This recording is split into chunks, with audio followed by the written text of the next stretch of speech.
happened to William and Stanley on their way to college. At what point did you shoot the clerk? They got framed for murder. Whoa! Wait a minute!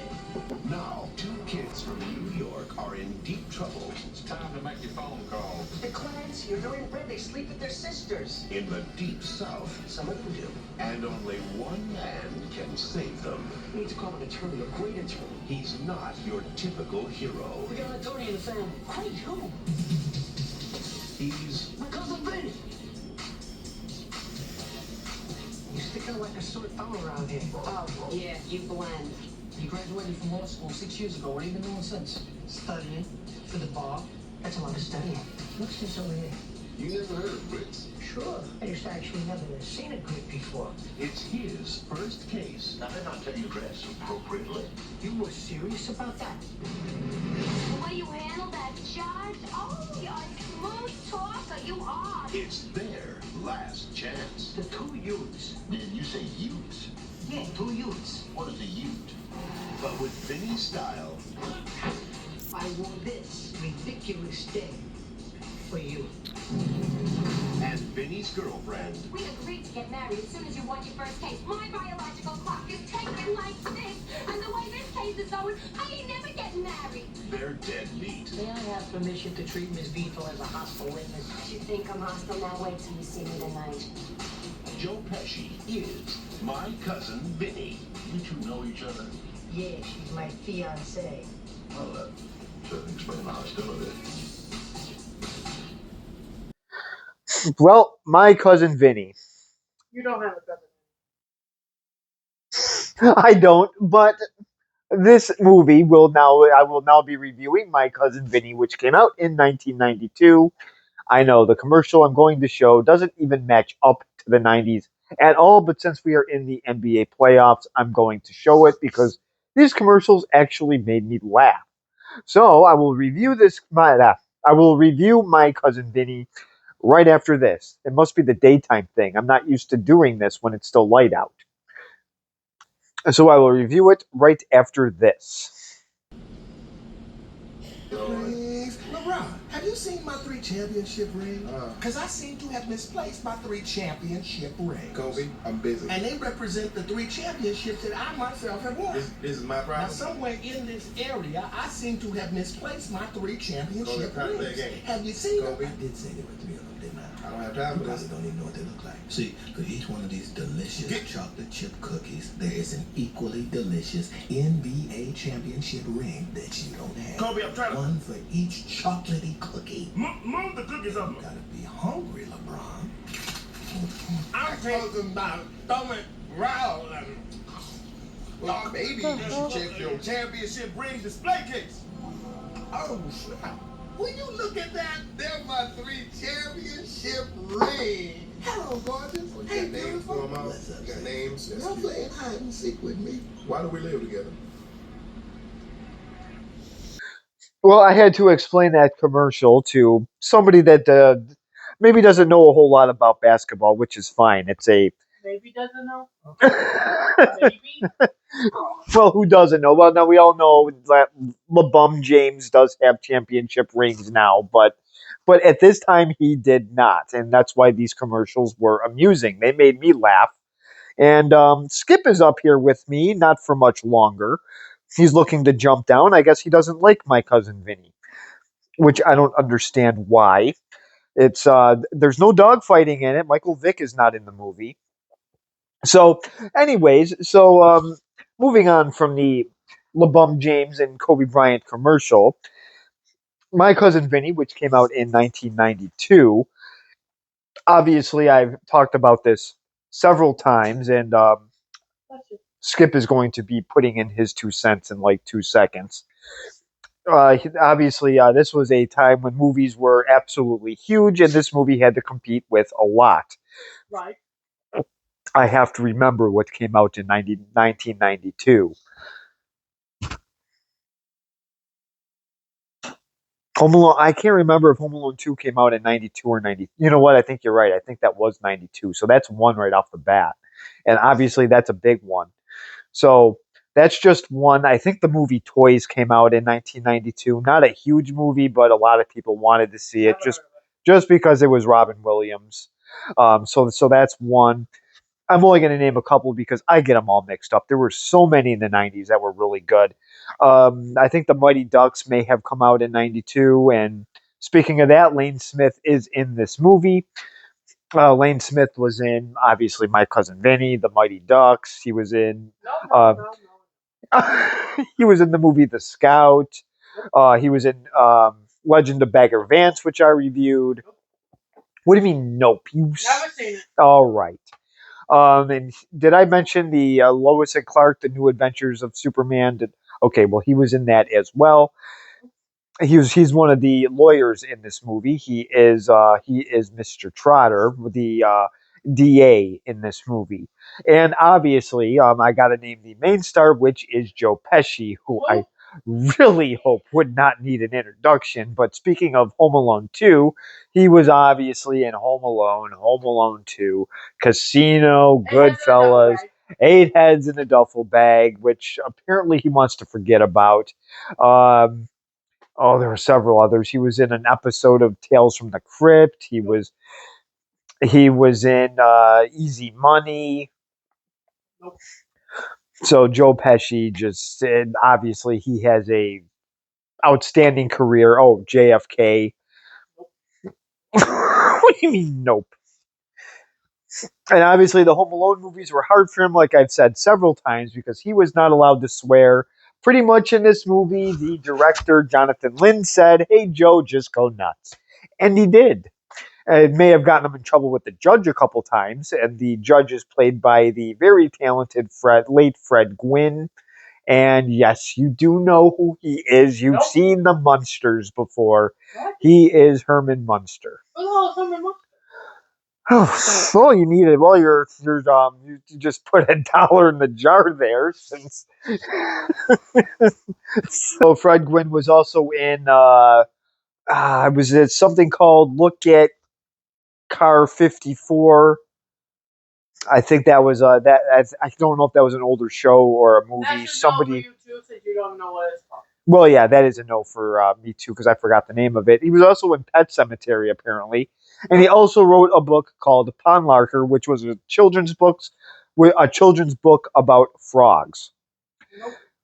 So that was interesting. A little background with Fred Gwynn.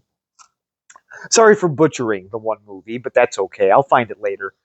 And then also Bruce McGill is in this. He is one of the cops, and he was, of course, in Animal House. He was also in Legend of Bagger Vance. He played Walter Hagen. He was also in Vantage Point. He was in 61. All right, so that is Bruce McGill for now. So he was in some big movies as well. Marissa Tomei is in this. I think this was her big breakout role, but she was in other movies as well. And she was actually in a movie I watched yesterday. She was in The Lincoln Lawyer. She was in The Ides of March. She was in The Big Short, The Wrestler. And she was also in an episode of Seinfeld. And then there is another actor that is Ralph Macchio, which we all know was in The Karate Kid, The Karate Kid Part 2, Karate Kid Part 3, The Outsiders.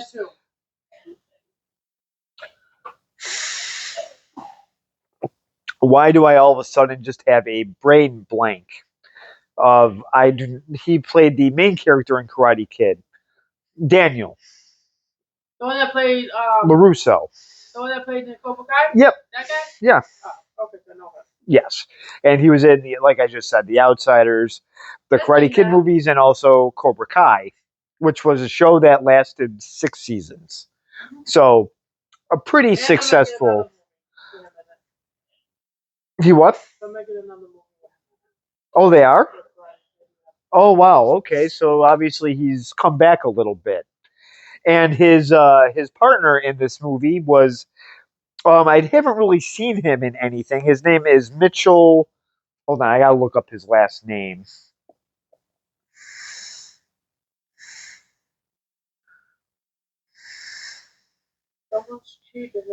Yes, I am cheating because I forgot it. So it's Mitchell Whitfield. I knew it was Whit something. So he was the voice of Donatello in the newer Ninja Turtles movies, the one that came out in 2007. He was a voice in the video game. He was a voice in Transformers, a cartoon. Now, a funny story with him is what I just read is apparently he was auditioning for the part of Ross on Friends, and he shamefully lost to the very talented David Schwimmer. So, yes, I would be embarrassed as well. Probably why he hid from acting a little bit. I would be very embarrassed by that. I lost to David Schwimmer. I would hide in the bathroom in shame and wear a bag over my head for life. You don't like him. No, I do not at all. So, But you didn't say you're talented. So. I said talentless. No, you did not. Then I am correcting myself right now. If I said that, I meant to say the talentless David Schwimmer, and I'm gonna have. I need to wash my mouth out with soap immediately after this video is done. And no, that had to be said because that is disgusting that I would say such a thing like that. That is the story of this is very very simple, but it ends up working. So I apparently Ralph Macchio and his friend there are going to college. Apparently, from what I just learned on the trailer, and they are in the wonderful state of Alabama with New York plates on their car. Not a good idea. I think you're better. Virginia that didn't like us. Oh no, it's the deep South too. Alabama, Mississippi, probably Texas. Ain't nobody bother us. Oh, well, Virginia probably as well, especially West Virginia. We So, do there too. Nobody bother us. yeah, well, New York plates are not really well liked. So, anyways, and this is also, you have to remember, this is also early 90s too. Things have changed a little bit. So, anyways, so what happens is they're in a convenience store, they're picking up they are college kids, so they're picking up every canned good in sight. And Ralph Macchio, of course, wants tuna. He runs out of room, puts it in his pocket. They leave, so they think they're getting pulled over for shoplifting. When they question them at the police station, um, the cop says, "Is that when you shot the clerk?" And then that's when Ralph Macchio accidentally says, "I shot the clerk." He was asking him a question. They took it as a confession. Well, now they're getting tried for murder. So that's interesting. So they have to find a lawyer. So the only one that he knows is Ralph Macchio just said his cousin Vinny. So that's the only lawyer they know, and he is still trying to pass the bar. So he's not even a licensed lawyer. And he's going down to the Deep South to help him out with cops, a DA, and a judge who probably isn't too fond of New Yorkers. So how is this all going to work out? It's Joe Pesci. Yeah, it is Joe Pesci playing the part of Vinny. So this has to be good. So I will show the first clip right about now. I'm getting it for myself.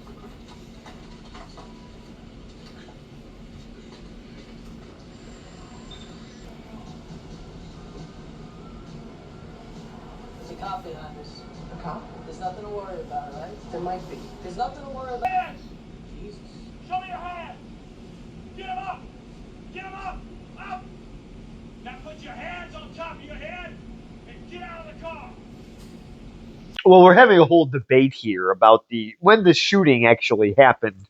So we'll have to ask the director Jonathan Lynn, who you may have known him. He directed the movie Clue. I know that one. Yeah, that Ferris Bueller's Day Off, just to name a couple. So, and then he did a successful show in I think it was a British comedy called The Prime Minister or something like that. So that's a little bit interesting. So anyways, so Ralph Macchio, who plays the part of Bill Gambini, and his friend Mitchell there plays the part of Stan Rothstein, I believe. So Bill here steals the can of tuna by accident. This this can happen. I mean, that is, you run out of room and you put it in your pocket, you forget about it. So obviously he thinks he's getting pulled over for a can of tuna, and he is not. The cop pretty much shows a gun, tells them to put their hand up, and yeah, I'd be a little thrown off too, just from a can of tuna. So they go to a lineup. They Somebody does pick them out for whatever reason, and now he's being questioned by the sheriff, played by Bruce McGill. So I will show that clip in just a second. You know why you're here? Yeah, I do. I'm sorry. It was a stupid thing to do. Have you been made aware of your rights? Yes. You're willing to waive that right? Yes, I'm willing to cooperate fully. I'll sign a statement or whatever makes this whole thing easier. Good. Good. That's good. Why don't you get out? Call the police then. He's my friend. Well, they obviously got their signals mixed up here, because one thinks that he's going in for a can of tuna, and the cop is pretty much getting him for shooting the store clerk. So it's a whole bunch of confusion. So when he's questioning Bill Gambini about this, he keeps mentioning how he got the groceries and then he forgot to pay for the tuna. And the cop is just begging him to make his little confession.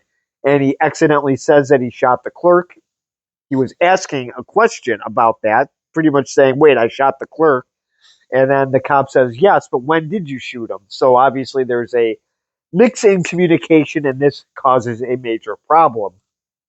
So they are now arrested and pretty much sent to jail. And when Bill calls his mother, she's panicking. She's going nuts. So I guess this is a perfect Mother's Day movie. There is a part with a mother in this. So, and then she does mention his cousin Vinny. He says it's a great idea. So Vinny shows up in the jail cell, and before he shows up, Stan, Bill's friend, says, "Do you know what happens in these kind of places?" And he says that your cellmate could be your best friend, but you are used as um, uh, so-called kind of slave, pretty much a We get the picture. yes.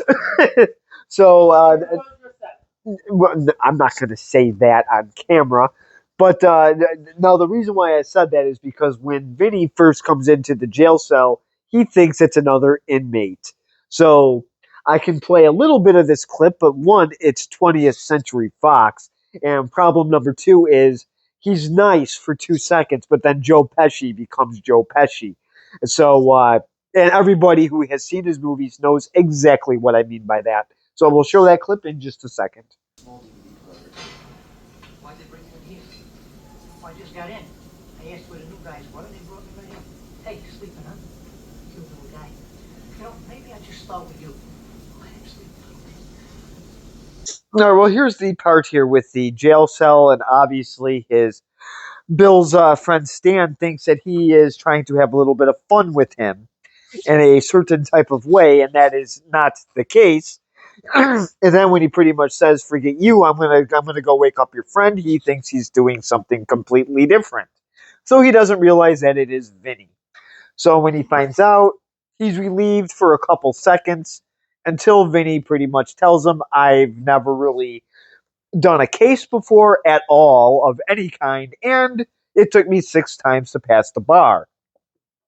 Now, to be absolutely clear, the bar is a very hard exam to pass. So the And fact you know they this because you took it how many no, times? I've heard that it is. I have never once ever done it. I'd probably fail it 20 times. It's a very, from what I've heard, it is a very hard exam to pass. So, um, so now that he passed the bar, now he has to um, introduce himself to a very difficult judge.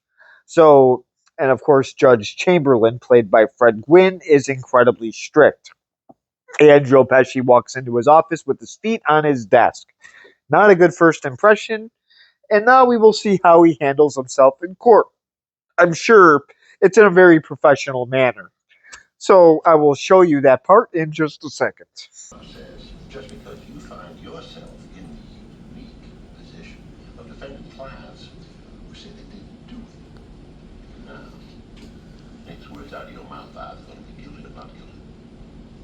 Or opinion. If I hear anything other than guilty or not guilty, you'll be in contempt. I don't even want to hear you clear your throat. Clients, please. I think I get the point. No, I don't think you do. You're now in contempt of court. Well, here's the part with the courtroom. So obviously he is not in a shirt and tie, and this was a big problem with Mr. Strict Judge Chamberlain, which is a no nonsense personality judge apparently. So yeah, he's not dressed fancy, and also he's having a really hard time apparently saying guilty or not guilty. He keeps saying commentary and that there was a misunderstanding, and he keeps this up until finally Mr. Judge No Fun calls him up to his bench and pretty much explains it. And of course, Vinny Gambini, being Joe Pesci, has a very sarcastic answer to him. And now he's in contempt of court. And now his wonderful soon to be wife has to bail him out of jail, played by Marissa Tomei. And she actually plays a really good part in this. So I will now show the next clip of where they are chatting about how she wants to help him out in the case any way that she can. So she wants to support him. So, so I will show that clip in just a second. In this procedure situation. Yeah, keep bailing me out. All right, there is one problem. We can't afford to keep bailing you out. I already cashed in half the traveler's checks. I didn't want to cash them in, but I didn't want to bounce a check, so I tried hustling the money, but I got stiff, so I had to cash in the traveler's Oh, what do you mean you got stiff? Well, this is the. I'm trying to show that. Unfortunately, because like I said, this is 20th Century Fox, a no fun company. We have to be real strict on the whole 6 seconds thing. So it is hard for me to find certain clips. So I'm trying to show that Marissa Tomei is trying to help him out. Unfortunately, there's just so many lines. So she pretty much got stiffed on money. She beat a guy in pool, and the guy stiffed her of $200. So now I'm really surprised she didn't do that. So now he goes to the pool, the uh, the bar where she played, and he pretty much sees the numbskull there. Not a very bright person, and I really wanted to show this because it's showing Vinny Gambini's arguing skills and that he can be a very good lawyer just on pretty much outsmarting this idiot, which I know he's a moron, but that's not the point. Um, just his choice of words and how he does it is showing that he could be a very talented lawyer, but I wasn't able to show that. So he has several outbursts with the judge. So the next scene here, his suit, like we said, he has a slight dress code problem. So his suit ends up getting mud on it because, as you can see in the trailer, he slips and falls. So he pretty much goes to a circus store and gets a magician's outfit. So let's see if the judge likes it. He pretty much looks like a maroon leprechaun. So I will show that clip in just a second. Mr. Gambini, are you mocking me with that outfit? Mocking you? No, I'm not mocking you, Judge. Then explain that outfit. So I had to get this in a secondhand store. So it's either wear the leather jacket, which I know you hate, or this. So I wore this ridiculous thing for you. Drugs? Drugs? No, I don't take drugs. I don't like your attitude. What else is new? I'm holding you in contempt of court. That's good. Well, obviously the judge wasn't too pleased with anything that Vinny did in this scene at all. including Bill's friend Stan, who decides to go with the um, Public Thunder? yes, the public defender, which is what was given to them. So obviously, he's probably not. He comes off as being a very professional public defender, but it doesn't really. We'll see how that turns out in court. So, so obviously, Vinny here is not very popular with the judge and Stan, and probably the DA as well. Well, I take that back. The DA probably likes his chances. So I will show the next clip of what everything. Things take a little bit of a turn when they're actually in the courtroom. At the beginning, not so much. I can't say what Vinny's arguments was because of, like we said, family friendly channel, and Bad language. and Joe Pesci plays Vinny. So that's said there. So I will show the public defender, and we will see how great of a lawyer this guy is. So I will show that in just a second. Well, ladies and gentlemen of the of the on January 4th of this year, my client did indeed visit the Saccasud's Well, obviously the public defender here now. Stan is now really worried because his guy's not good. He has no faith in Vinny, and Skip is back because now he is interested. I guess he likes the courtroom drama. So I'm going to try to play each performances here with the DA, played by Lane Smith, because he does a really good job. The public defender actually did well with his part as well. And now we get to see Vinny's part eventually.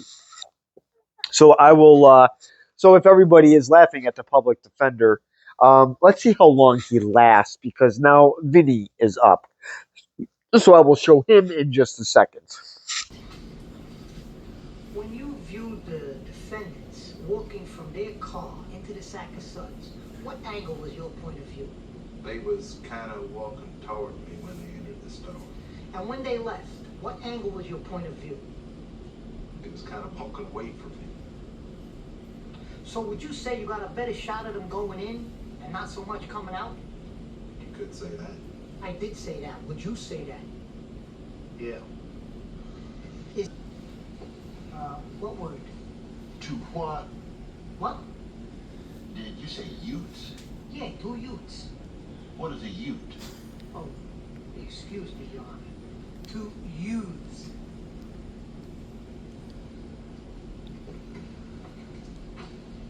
Entered the store, picked 22 specific items off of the shelves, had the clerk take money, make change, then leave. Then, 2 different men drive up in a similar... Don't shake your head, I'm not done yet. Wait till you hear the whole thing so you can understand this. 2 different men drive up in a similar looking car, go in, shoot the clerk, rob him, and then leave? No, they didn't have enough time. Well, how much time was they in the store? 5 minutes. 5 minutes? Are you sure? Did you look at your watch? Oh. Well, obviously Joe Pesci is sorry, Vinny Gambini is saving himself in court. I guess he really was watching to see how things were handled. He probably watched the DA a little bit, and then he just went into pure Vinny mode, which is let's just argue to death. He insulted the witnesses a little bit and pretty much ended with, I have no more use for this guy. So it's very funny and it's very, very to the point. Vinny really does belong in law. And at the end, Stan says, "I'm with this guy." So he does fire the public defender, who is more of a public offender. We don't know how he got into that profession when he can't really talk that well. But so I will show the another clip of Vinny giving a elderly lady the business who has glasses thicker than Urkel's. So I will show that clip in just a second. Half the distance. How many fingers am I holding up? Let the record show that Counts was holding up 2 fingers. Your Honor, please, huh? Oh. Sorry. Now, Mrs. Riley, and only Mrs. Riley. How many fingers am I holding up now? So this was the scene here where she obviously has a really thick pair of glasses, which means she can't see that well. So this part I thought was honestly, well, there were a lot of parts leading up to this that were really good too, but I can't show everything. So I did find this funny how the judge gave the number of fingers that poor Vinny Gambini was holding up, and you could just see his frustration, and that's when he pretty much takes a little stab at the judge um, with saying only Mrs. Riley, and just the look on the judge's face is quite funny. And I wonder if that is the same gavel that Mike Greenberg uses on this stupid Get Up show, which has been shown on several of my shorts.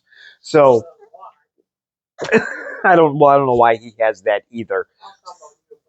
No, it's because it's amusing. So so anyways, so obviously he is putting on a show and he's really getting the jury to think about this whole case because before this he showed a guy that said that he saw the defendants going out of the convenience store when he had several things of crud on his window. He had mud, he had bushes in his way, and all that other stuff. Um, so I will show the district attorney who brought in a surprise witness who is a so-called expert in cars. So we will see this BS artist in just a second. The chemical composition between the two samples was found to be identical. Identical.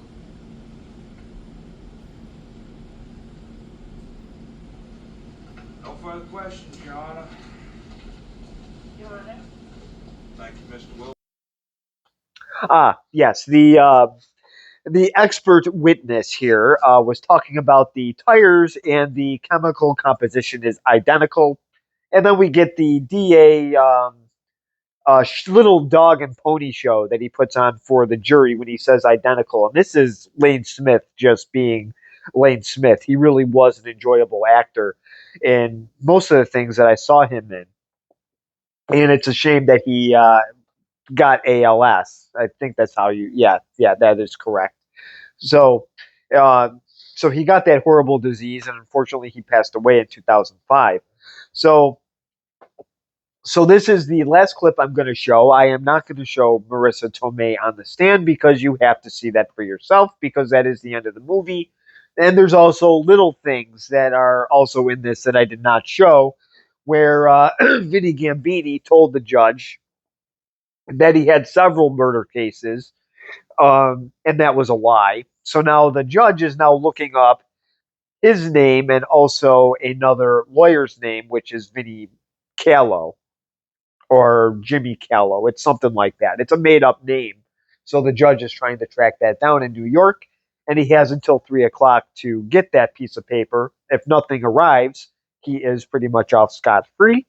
But the judge got the paper, so those are little things that I am not going to give away.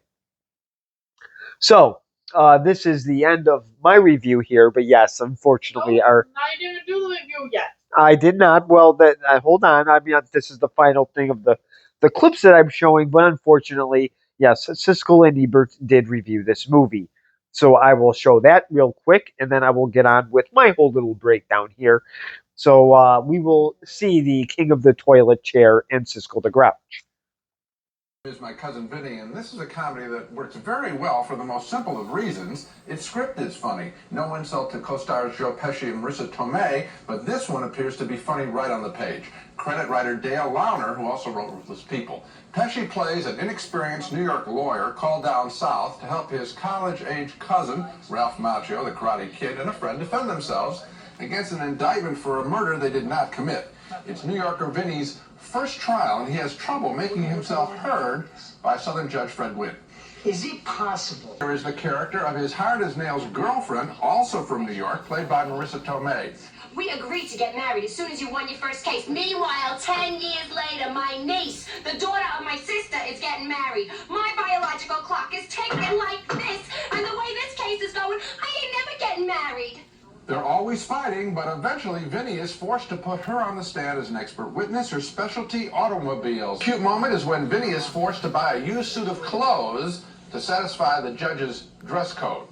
It's either wear the leather jacket, which I know you hate, or this. So I wore this ridiculous thing for you. That's just a very funny looking suit. Now, what I like about Dale Warner's script is the same thing I liked about his script for Ruthless People. He fills the world of his movies with a bunch of sharpies, not dummies. Vinny and his girlfriend are comical, but they're not fools. And the people down south, the judge, the prosecutor, are amusing, but they're not fools either. So you have a real battle of wits between legitimate contestants who have no idea how amusing they are. I like My Cousin Vinny. I didn't like it quite as much as you did. In fact, I can't quite give it a thumbs up. And I'll tell you why. I like the performances very much, including Fred Gwynn, who plays that thankless role of the judge. We've seen that in a million movies, but he does it very good with a nice touch. The problem was, first of all, I couldn't care about the story. The Ralph Macchio subplot really is left there. He appears early in the movie, and then he just sits at the defendant's table looking happy, looking sad, looking worried. It's impossible to really care about the outcome of the trial. And then again, there are dead spots, and then suddenly it erupts into laughter. The movie just really doesn't quite go over the that's top. the nature of comedy. There are going to be some in between the jokes. I think what's good about it is it's not about Ralph Macchio. It is called My Cousin Vinny. It's about this guy, and his girlfriend is a big surprise. Those are very funny. You didn't think that the girlfriend was an original character? I thought the girlfriend was an original character. What I felt was that more should have been done with the case and with the defendants in order to create suspense so that there's more interest in the outcome of the trial. I like the characters, not the case. Well, this was Cisco the Grouch was very, very happy. I guess his trash can was clean. Well, I shouldn't say that. I guess it was filthy. So now King of the Toilet Chair is just one big rotten dung chute. He obviously did not like the movie at all, and I think he was wrong on a lot of things. I didn't really want these guys to get the electric chair and get fried like a piece of bacon. I actually had sympathy for them a lot, and these were two innocent kids, and he did seem worried, and I mean, why not? His cousin was kind of bombing at the beginning, and obviously he obviously raised his game throughout the movie. So I actually had no problem with it. I know this was a simple story. I don't think it was a big budget, which I forgot to look up, but I can tell it wasn't, there were no child lasers in this or any superhero capes. So I guess for that, I guess maybe people didn't really care for it. But from my understanding, a lot of people I know actually did enjoy this movie. My brother didn't, but that's besides the point. So yeah, I mean there weren't a lot of special effects, but this was an enjoyable movie. Movies that did come out in '92 was Patriot Games, A River Runs Through It, to name a couple. But Marissa Tomei did actually win the an Oscar for this, I do believe, for Best Supporting Actress, which was well deserved. So the acting was very well in this. This was casted very well. Not a huge cast, but a very successful cast. So if I had to grade this movie, I would give this a very strong B plus to A minus. This was enjoyable. The only reason why this is rated R is mostly it was for language. Pretty much. Really, well, Marissa Tomei too. Don't let that little innocent look there fool you. She had a lot of F bombs in this as well, and so did Stan. His didn't seem as natural as those two, so it was a little bit awkward. That was really, I guess, the only issue I really had with it was Stan. So not really a big issue there. So this is one that I would highly recommend. The way parents are today, I honestly I can see most parents allowing their kids to watch this. So yeah, so this is one that I would highly recommend. This is 20th Century Fox. So I'm assuming this is a weird one, but it might be on Disney Plus. I don't. Oh, it would be with the Hulu. Okay, so I guess that makes better sense. So yes, this is one to definitely take a look at and watch, or just buy it on eBay. That's what I do. So yeah. So anyways, comment if you want, subscribe if you want, and thank you for watching. As Stimpy is playing with something he shouldn't be. So I will see you next time.